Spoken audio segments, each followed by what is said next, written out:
This is a video for the Cooley Nutcracker Syndicate, or better known as Liz's Nutcrackers. Well, guys, we just got home from a very, very successful trip to France. Bali was sensational. Looking back on the whole expedition, I'm very, very pleased and proud. There wasn't too many things I could wish that we could redo, and I really felt like we came up with a great performance. And the good news, I think, just thinking about it all, is that there's a lot of room for improvement coming into next season. The horse travelled over well. Brad flew with the horse through the night and travelled with the horse to Maxime Livio's, which was sort of 4 hours south of Paris. Steph and I flew in and met Brad there on Monday evening, and he was in great shape. Brad just hacked the horse for us for 2 days. He just walked the horse for a long time and let him freshen up. And then when I got there, I did a little flat work and had a mini jump school on him, and he felt in great shape. He travelled really, really well. I know he's travelled quite a lot overseas in the past years. So anyway, he kept his weight and he looked happy and healthy. The dressage which you're seeing is, thank goodness, was our best dressage to date.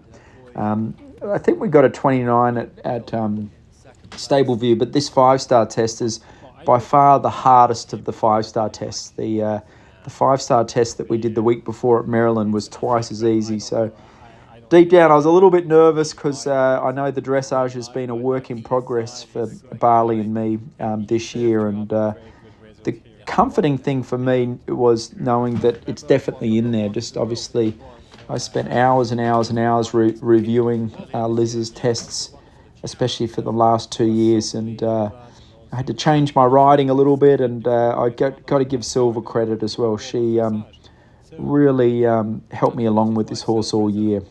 Often on my way competing and away and teaching and whatnot, and Silver loves riding him and schooling him, and it was it was great to actually have Silver there at the competition as well. Alongside Silver was Karen and Leslie, and both of them actually had some really, really good comments. Leslie was at Barley's last competition at Stable View, and Karen's been a handy person for me, just because she does it in a nice way too. Has just got a couple of comments and pointers, and she gets on really good with Silver.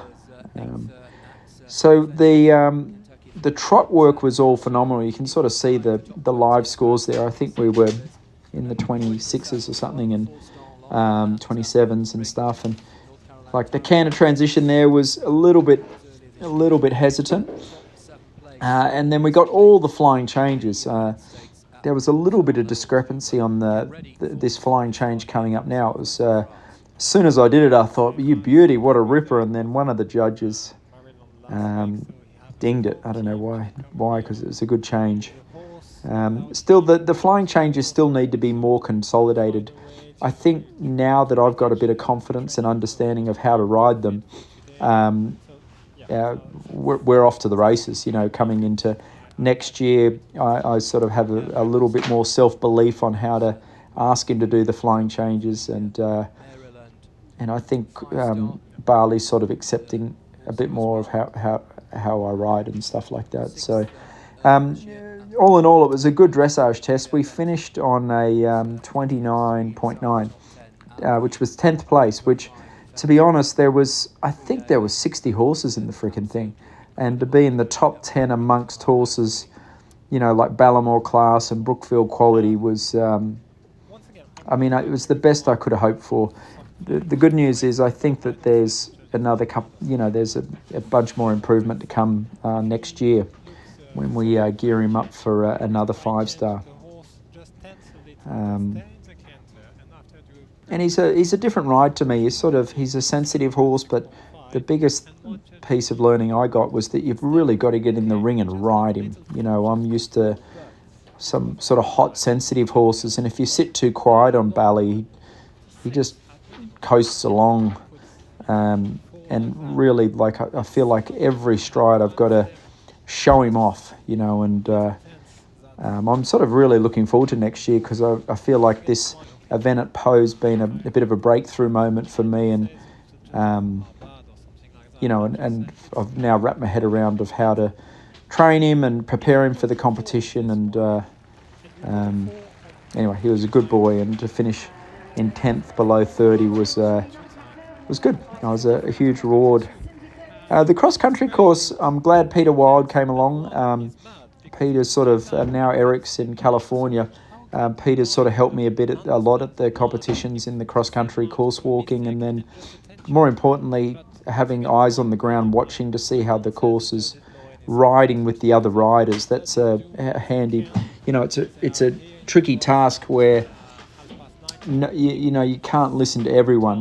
There's moments where everyone's got a different opinion on how a combination should be ridden, or how it's riding, or if it's long or short, or if you do 3 strides or 4 strides. And if you start listening to everyone, it just gets confusing. And I think Peter and I have a great team together, and he's also now been to pretty much every 5-star and Olympics and WEG in the world, so he knows his stuff. Alongside that, Leslie and Karen are also unbelievable people at the competitions. This is sort of the 3rd or 4th major competition I've done, and I really, really enjoy being around them. They're not in your face, but I respect their opinions a lot, and so that it's a good team, and it's sort of a good feeling knowing that you got good people in your corner. So cross-country day, I didn't realise it at the time, and I sort of wish I did, but maybe it's a good thing I didn't. I didn't realise that if I would have made the time, we'd go into the lead. And that would be the only thing I question, whether if I sort of knew it, would have I pressed a little bit harder.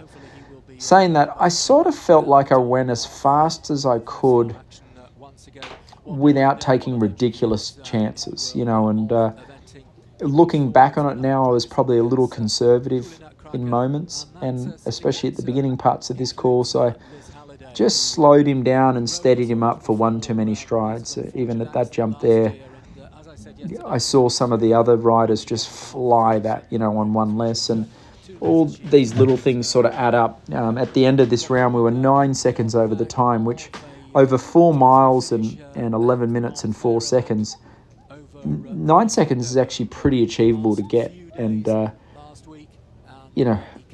we should be very, very proud of our result with him. Part of me wishes that on this line here, I did a short 4, which was my plan, but there was also some riders that went across there in 3 strides. And knowing what I know now about Bali, I think there's moments where I could take a bit of a chance.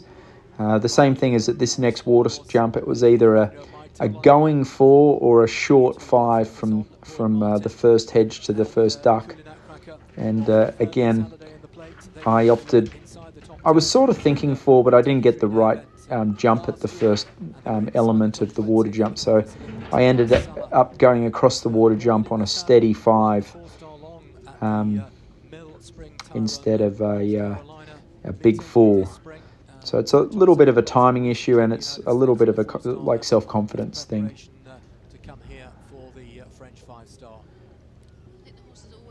Anyway, all these little extra strides here and there sort of basically cost a second here and there. Our scariest moment of the round was about after this next jump. I couldn't believe my eyes when they hadn't got the road crossing put up. And there were spectators and cars and 2 strings up, and I think you see me yelling out some French words in a second. And again, you can see me just easing up there a little bit, which again maybe cost a second or 2. And the annoying part with I jump over the rope there. The annoying part with the rope being down, I felt like I got to that jump pulling back on an extra stride, so that was a little bit of a shame. We questioned it afterwards, but it's a bit of a hard thing to protest this time. My guess is it cost us an extra 2 seconds, which doesn't sound like much in a 5-star, but it actually meant a lot at the end. I think looking forward to next year, well, let's talk about this season. Barley's arrived in New York. He's getting home today. So we're going to give him a nice 1 month holiday, I think.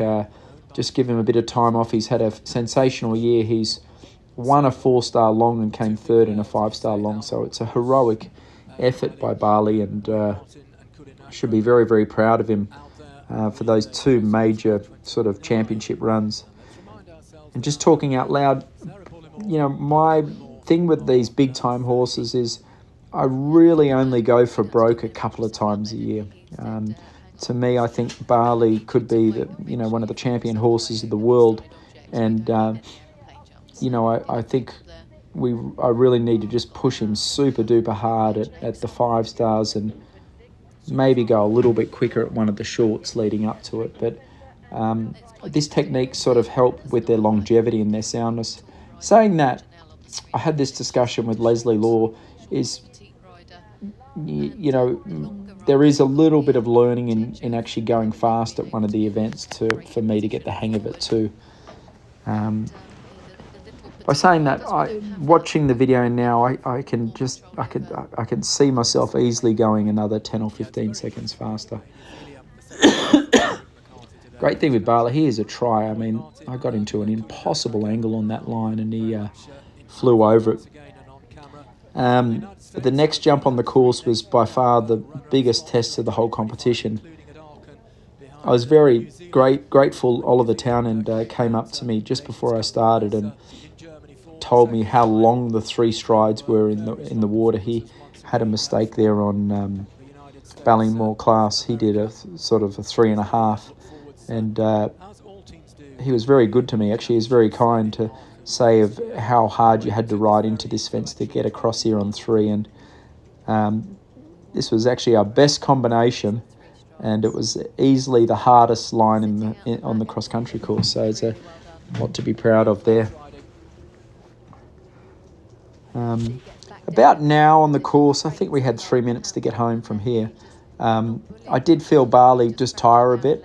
The ground was a little bit holding, and obviously it's not ideal shipping the horse so far away to get to the competition, so I do think there was a small disadvantage. We didn't have a last big gallop close to the event, so his lungs weren't really opened up since 2 weeks before. But anyway, this is right at the end of the course, and you can see his ears still pricked. He still felt fresh, and he's an absolute trier.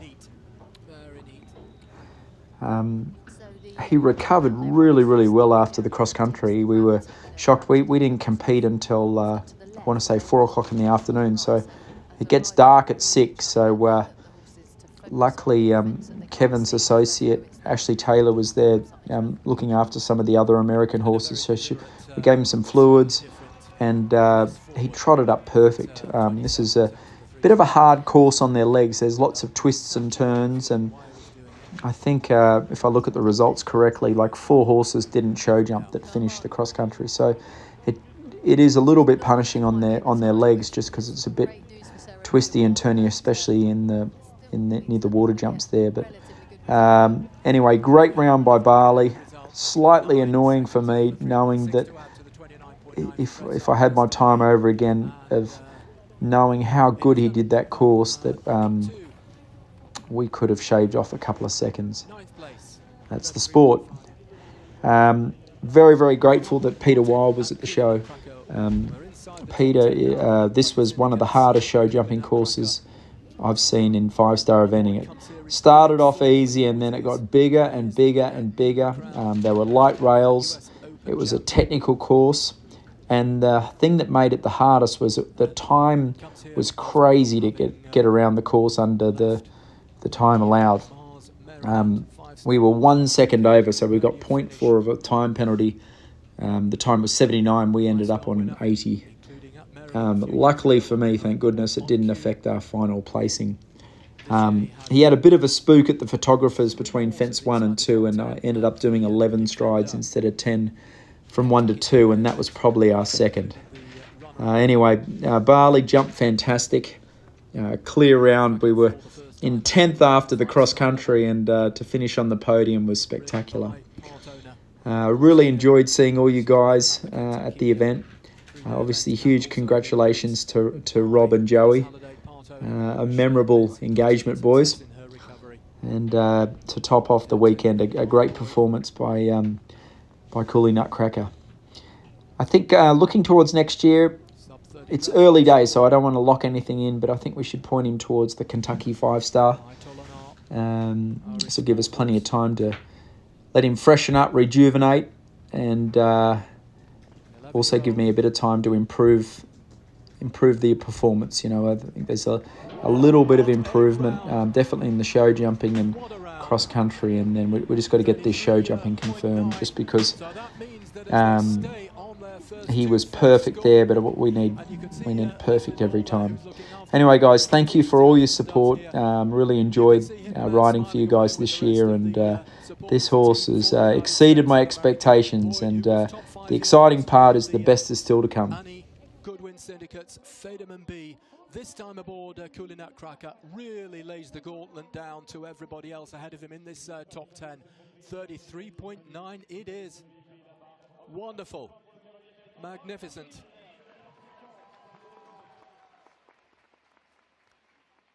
Well, Boyd and Cooley Nutcracker will make their way into the clubhouse. Watch and wait.